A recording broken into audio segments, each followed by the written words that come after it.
Morning. Let's go to the KUAM News Zoom room here, where you have Administration Director Ed Birn standing by at 7:17 Wednesday, September 30th. Good morning, Mr. Birn. Good morning, Chris. Good morning, Sabrina. Good morning, Jason. Morning, Ed. I don't know if it's too soon, but there was that release that came out, and this COVID-19 bereavement fund. It says the Department of Administration will oversee, and I don't know if awarding is the right word, the granting of $10,000 of $10,000 payments. Yes, it's a grant. Yes, okay. And this is going to be going to the families of surviving family members of people who have died from COVID. Yes, it is. The program, you're right, the program was just stood up yesterday, so we're still working through the details. But obviously, for the people that have been bereaved, we want to make sure that we get the payments out as quickly as we can. Do you know where, I guess, this program came from? Is it something that's being done in other jurisdictions? Well, no, I don't think so. But, Guam is a different place. And the governor, I know, has spoken to every family who suffered a bereavement. And this was one of the things that that the families said to her, that they were struggling to find enough money to give I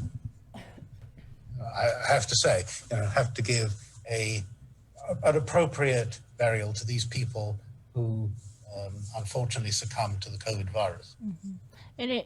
And where did the $10,000 figure come from? Why was it determined that 10,000? That's how much we're going to give. I think it was determined that was a reasonable assessment of the costs of burial and the associated costs that families have to bear when they do suffer such a bereavement, especially when it's kind of sudden like this, and there are unexpected expenses that you just have to deal with. And so are we at 47? I think, or 48? How soon? Yeah, are you 47 guys, as of yesterday. how soon are you guys looking to get out these payments? We're going to try and work through it as quickly as possible with the intention of getting at least some of these payments out by the end of next week. I think, we want people to contact us, the families to contact us, and we'll put out some information about that. The department that's going to be dealing with this, as was set out in the executive order, is the benefits department here, who deal with life insurance claims, on when unfortunately one of the GovGuam employees passes away. But they also dealt with the war claims, so they know how to deal with people in these rather sensitive conditions. Mm-hmm. And just so we're clear, this bereavement grant and program, is it only going to be offered during the emergency, public health emergency declaration? It's designed to compensate people for these expenses when they have succumbed to the COVID virus, or and this is something we have to work through in the documentation, that it's been determined that COVID virus contributed to the death. Okay, so it would not matter if we're no longer in a public health emergency, and say an individual passes away, because the current public health emergency was extended to October 30th.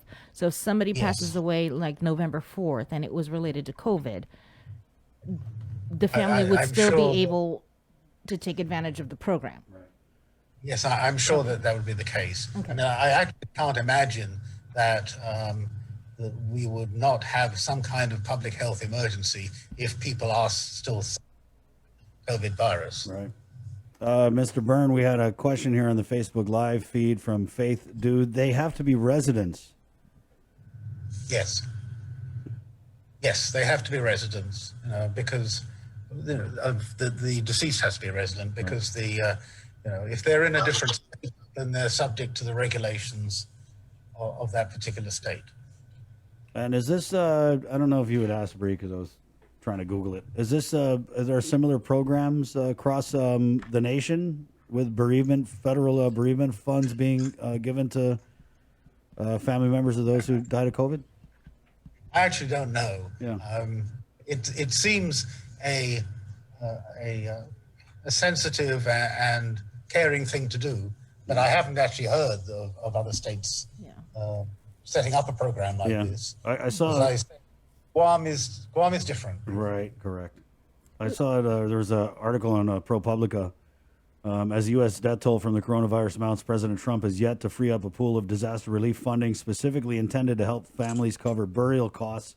Approximately 30 states and territories have requested the funding as the pandemic spreads across the country, and struggling families ask for help burying their dead. The funding is part of the wide array of individual assistance programs handled by FEMA to help disaster victims, but Trump has sharply limited what kinds of assistance FEMA can provide, and the agency has told states their requests are under review or only agreed to pay for counseling services for their residents. Yeah, the death benefit that you get from Social Security is $255, and I think it's been like that for many, many years. So I'm sure that needs a look at when people have a chance to stand back and look at some of these issues. Mr. Birn, this is a CARES Act funding, right? That's going to be used to pay the bereavement grant. I believe so, but we haven't quite resolved that because we have to match that with the instructions that were given. Yeah, Are we talking instructions? One changing. Which instructions? Yeah, we have instructions. These are the instructions that are given from U.S. Treasury. Right. Yeah, and that's what I wanted to ask. If in the U.S. Treasury guidance that was issued with regard to the 117 million that was given to Guam, in the guidance, did it indicate anywhere that the funding could be used for a program such as this? No, it doesn't specifically talk about a bereavement benefit, but it does talk about support for people that are affected by the COVID virus. So we're looking at making sure that everybody agrees that it fits into that category. And so if it's determined that we can't use the CARES Act funding for this program, we're going to be using local funds. And do we have local funds to pay for this? Yes, we will have to make sure that we have local funds to pay for this because it's such an important and as I say, it's a sensitive issue. We can't announce it and then not pay it. So I'm sure that we will find the funds. But if we can possibly use the CARES Act, then we certainly will. Well, it seems like someone should have figured out if we could use the CARES Act before they announced, but that's not on your lane.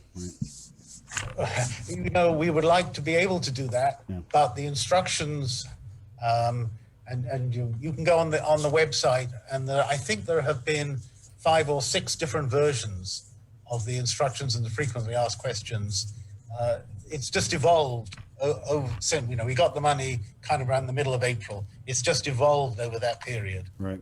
And we're not alone in struggling with this. I have conference calls with the financial officers of all the states and territories, and everybody is struggling with how their expenses may or may not fit into the U.S. Treasury.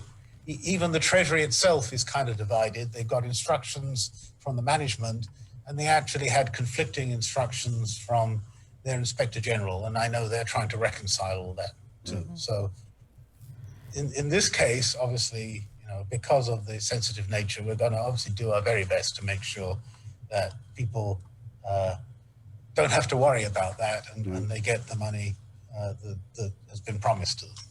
Ed, I know you said it'd be for Guam residents. Is there a citizenship requirement? Oh, okay. No, it's a residential requirement. Okay. So, out of the 117 million in CARES Act funding that we received, how much has been spent thus far? As of I've got an update to the end of August, because today, as you know, is the end of the month and the end of the financial year. So we'll be updating that in due course.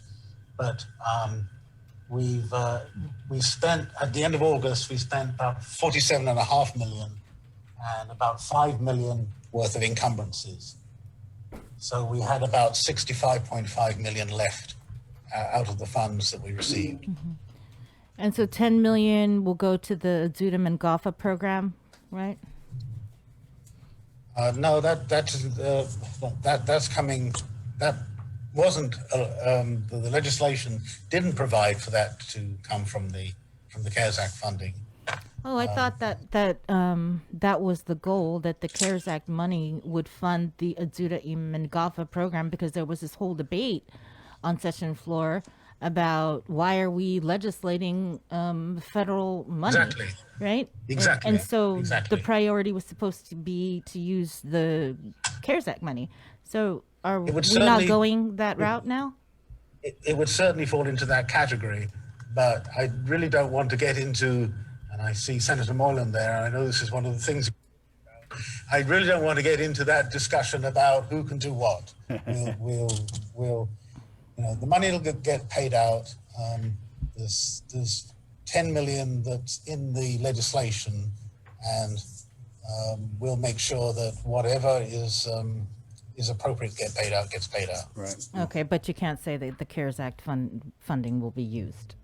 No, as I say, I'm kind of wary of saying anything about the CARES Act funding because of these changing rules. Right. We hope, obviously it's our hope, and it's the hope of all states, that the rules widen the availability of our ability to spend it rather than narrow it. And I think it's working in that way. But as you know, the legislation, the federal legislation at the moment requires us to spend it all by the end of December. And that made sense in April when no one knew how long this was going on. But as we get nearer and nearer December, it makes less and less sense. So we're certainly hoping that rule gets relaxed. Also signed yesterday in the executive order was language about payments for tier 1 and tier 2 clinics. Yes. Yeah. So do you have an estimation on how much these clinics are going to be paid? And maybe a little on the process. The process is being actually performed by GIDA, because it's similar to their small business assistance program. Right. And there is a budget for 2 million for this. This is CARES Act money, Right. Without having to worry about exactly where it's coming from. This is CARES Act money. There's a budget of 2 million, and it's up to GIDA to perform the calculations to determine how much each of these clinics will eventually be paid. Okay. What if these clinics say, hey, we deserve more than 2 million, because we're talking about 4 or 5 different clinics that have been providing services since the start of this public health emergency. Right. Well, I guess you have to ask what facts or what logic is pushing them to determine that they deserve more.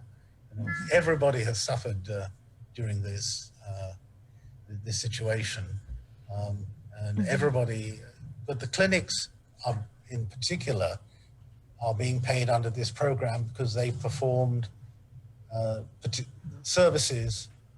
medical services, which otherwise might not have been available because the hospitals were taken up with serving the sick patients that were sicker. No, So- I get that. I get that. I'm just wondering how much money is going to be paid, and is it going to be, what they deserve or whatever? Because because we'll we're have to still wait in a and public health see. emergency, so it's going to continue to pile up. Well, this is really for the period. There was a specific period at the beginning of this emergency where they were open and to perform these medical services before the hospitals were able to stand up some of their programs. I think we've reached a much more normal situation with some of these clinics now. Certainly, the one I go to, they've certainly got a process for, and in fact, I took my daughter to the doctor yesterday. They certainly got a process for seeing patients that is much more routine now. So I can only assume, and I certainly hope that's the case, that their services and therefore their revenues are returning to more normal situation. I do want to ask one other question, just about, I guess, your expectations. The new fiscal year, it starts tomorrow. You, of course, Yes. your agency, you manage the cash flow. What are you expecting in terms of federal assistance if it dries up and when it dries up? We certainly are grateful for any federal assistance that we get. And I saw a report in the newspaper, I think it was yesterday, that the economy would be in a much poorer state were it not for the federal assistance. That's obviously the case. That's obviously why federal assistance was offered, not only to us, but to all the states.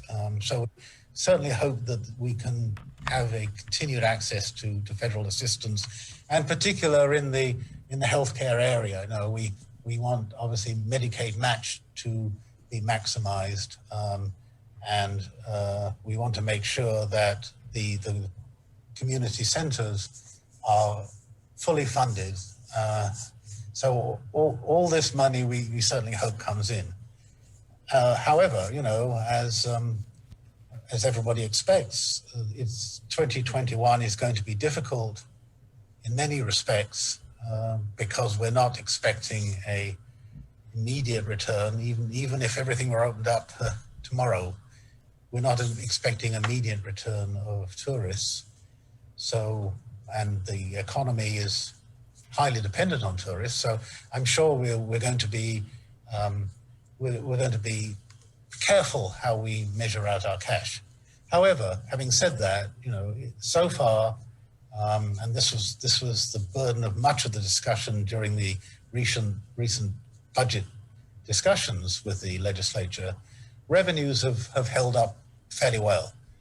And in some areas, they've held up very well. So obviously, the administration is going to do whatever it can to make sure that continues to be the case and that revenues are collected so that they can be put to the use that they need to be put to. And I think we pointed out that withholding taxes and corporate taxes have held up exceedingly well.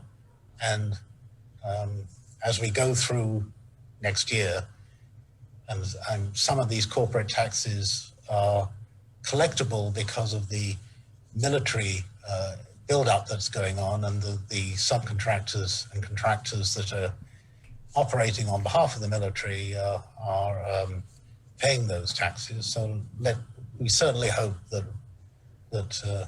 we continue to see the same level of revenues that we're seeing now. When we spoke with you the last time, you mentioned that you were going to be submitting a report. I guess it's a requirement. I want to say the Inspector General regarding the expenditure and how the government is expending the CARES Act funding. Did you submit that report? And also, can we get a copy? Yes, it's the U.S. Treasury report. This was a report as of June the 30th. We already submitted to U.S. Treasury a summary report as June 30th, and that's on the Treasury website. And that's where we reported at the time that we'd spent $29.1 million at June 30th. This is a report required by the Treasury Inspector General, which is more detailed, but it was the same numbers.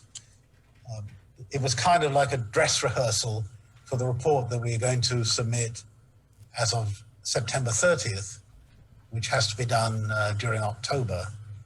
And the purpose of the report is not so much to determine what the numbers are, but to report who the recipients are so that they can make sure that these rules that I've been talking about right at the beginning have been appropriately followed. So, and we submitted it. It's kind of like an online submission. We're waiting to hear back from the Treasury that it's been validated.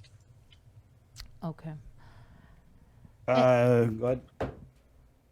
No, I want to say that you kind of mentioned it earlier, and this is just somebody, one of our viewers wanted just further clarification about GovGuam employees already get $10,000 when they pass away. Are they going to get additional $10,000 due to COVID-related death? Well, that's the GovGuam health insurance, life insurance. The basic life insurance provides for a $10,000 life insurance policy. In the unfortunate event that a GovGuam employee succumb to a COVID, the COVID virus, they would, but I'm sure we're all praying that that doesn't happen. Mm-hmm. So they would get an additional $10,000. Yeah, we can't make a distinction, right? You know, because some of these people may well have life insurance, but we're not counting that against them. Right. Okay. I know you had prepared an overtime report. Can we just get that real quick before we let you go, Mr. Birn? Yes. This was I looked at the overtime submissions as of last Friday, and we've certainly seen some improvement in the reporting from departments. So most of them are paid through 829. And some of them are paid through 912. So, thank you for mentioning it. I think it's helped to remind agencies that they really need to report their overtime on a timely basis so that it can be paid out. It's important that people be compensated for the work they do, and overtime is part of it. And overtime is always controversial, but we want to make sure that they get appropriately compensated as quickly as possible. Right. We have a dollar amount or anything? No, we don't have a dollar amount because again, that changes every day. Okay. But can get that. We can certainly reduce that number if necessary. Okay. Do you have Or concerned with making sure that people did in fact get paid, and then the amount that it cost.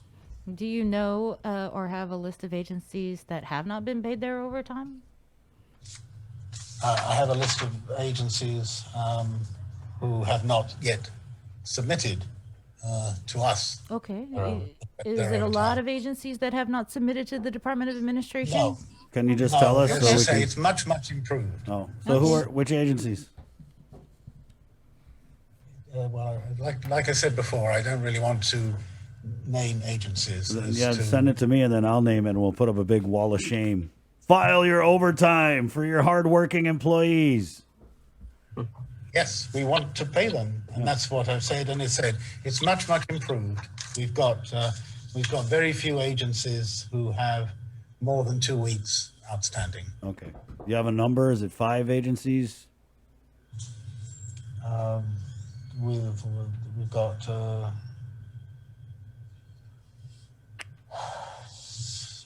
six agencies. Okay. Any of them Civil Defense, Homeland Security? Oh, any of them what? Sorry, I didn't catch that, Serena. Civil Defense, Homeland Security? Because we heard there Civil were Defense? issues. No. No? Okay.